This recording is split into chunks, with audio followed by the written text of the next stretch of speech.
number 20. I literally do not know how this works for you. Is that right? No.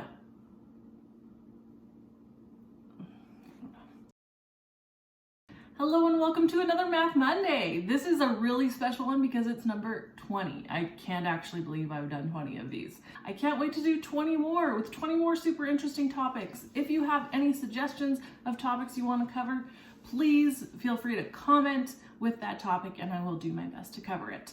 So as I was thinking about the number 20 and something special to do for my 20th video, I was thinking about the number 20, a 2 and a 0, and how, wait, is that how I do it? No. Like that? Is that, no. Those numbers are used over and over in our number system, yet they can mean different things depending on which place they're in the number. 2-0 is very different than 0-2, right? So let's talk today about positional number systems.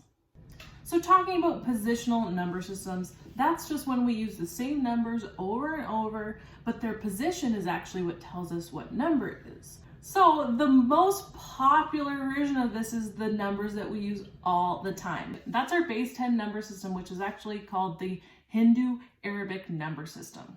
So for example, a number like 2532, well, the position of those twos tells us what number it is, but we still use the 2 twice. So that tells us we have 2 thousands, 500s, 3 tens, and 2 ones.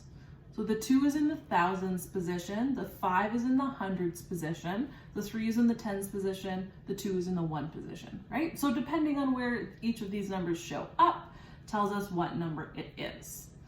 So we can think of 1,000 as 10 to the power of 3, right? Because 10 to the power of 3 is 1,000. So we have 2 10 to the power of 3s, we have 5 10 to the power of 2s, we have 3 10 to the power of 1s, and we have 2 10 to the power of 0s, because that's what a 1 is. So this is how a positional number system works. You use the same numbers over and over, but where they're placed in the number tells you what they are. If we want to talk about a different number system than what we always use in our everyday life, but is still used quite often, a good example of that is a binary. Binary is very similar because it's still positional, where the 1 and the 0, where it's positioned tells you what number it is. But instead of using 10 numbers, which is what we do in base 10, we use 0, 1, 2, 3, 4, 5, 6, 7, 8, 9. That is 10. So many people forget about the 0 there and they think, no, you're only using 9 numbers. No, we have 10 digits. But with binary, we're just using 1 and 0. So we only have 2 numbers that we're using. So every position depends on a power of 2 instead of a power of 10. So the first position will be 2 to the power of 0. The second position will tell us 2 to the power of 1. The third position will tell us 2 to the power of 2. The fourth position will tell us 2 to the power of 3, so on and so forth. So we can keep going actually. The fifth position will tell us how many 2 to the power of 4s there are, and the sixth position will tell us how many 2 to the power of 5s there are. And you just keep going if you want to. But that basically breaks it down to we have 1s, 2s, 4s, 8s, 16s, and 32s. And we can make any number using this. You just need a combination of 1s, 2s, 4s, 8s, 16s, 32s, and you can make any number. So for example, the number 1001 in binary. What's that telling us? It's telling us we have 1 8, 0 4s, 0 2s, and 1 1s. Oh, so 1 8 and 1 1 is 9. So that is a 9 in binary, which is pretty awesome. Why binary is used in computer systems so much is because an on-off switch is used often in computer systems. Therefore, if you say make on a 1 and off a 0, then you have a binary number system using switches, which means computers can do math. And when you can do math, you can do anything. So if you really don't believe me that we can make any number out of binary, let's try. So here's our first 16 numbers in our positional base 10 number system. Now let's try writing these in binary. So remember our different place values. We'll go up to 16 this time. So 16, then we have 8 place value, and then we have the 4 place value, and then the 2 place value, and the 1 place value. So we can only ever have 1 or 0 of these numbers. So for the number 1, obviously we just have 1, 1. Easy. For the number 2, we have 1, 2, and 0, 1s. Oh, that's really easy too. For the number 3, we have 1, 2, and 1, 1. That's 3. But I don't think anybody has any problem with the first few. Those aren't too bad. But once you get up there, you can still make any number with it. So for example, 12 is 8 and 4. So we need 1, 8 and 1, 4. And then we have 2 zeros behind that because we don't want any 2s or 1s. Number 13 is 8 and 4, and then we need an extra 1 on there, so we have the 0, 1, because we have 0 2s and 1 1. And you just keep going. Now here I only have up till 16, where obviously we have 1 16, and then 0 8s, 0 4s, 0 2s, and 0 1s. So I'll just go up to there for now. If you want to keep going, the next power of 2 would be 32, the one after that would be 64. So go for it, have fun, knock yourself out. So there's a few interesting things here that I want to point out. Let's first look at all the numbers that have only 1s. The first one here is 3.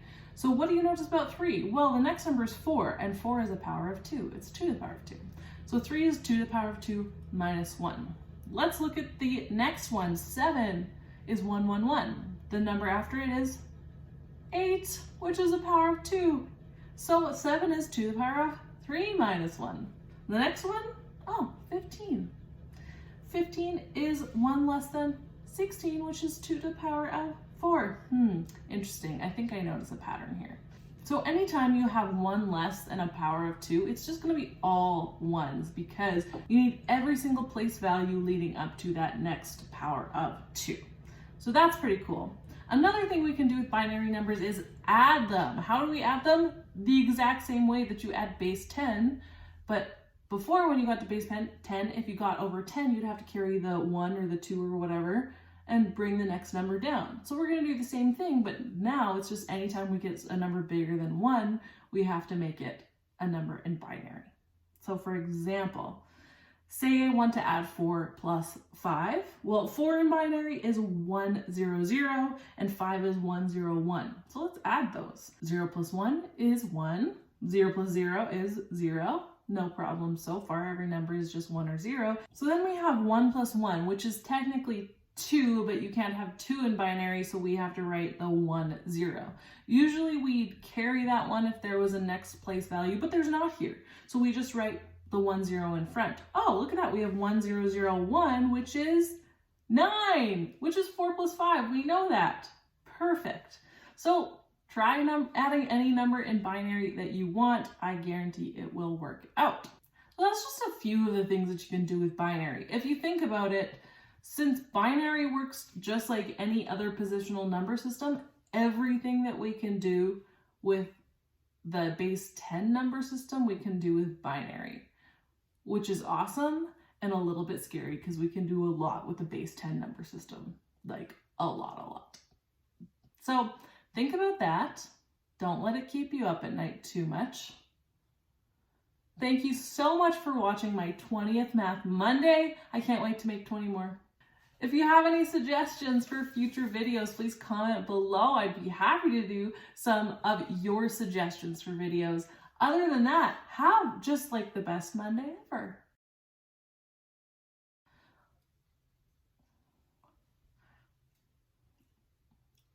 I'd be happy to try and do some topics. Blah.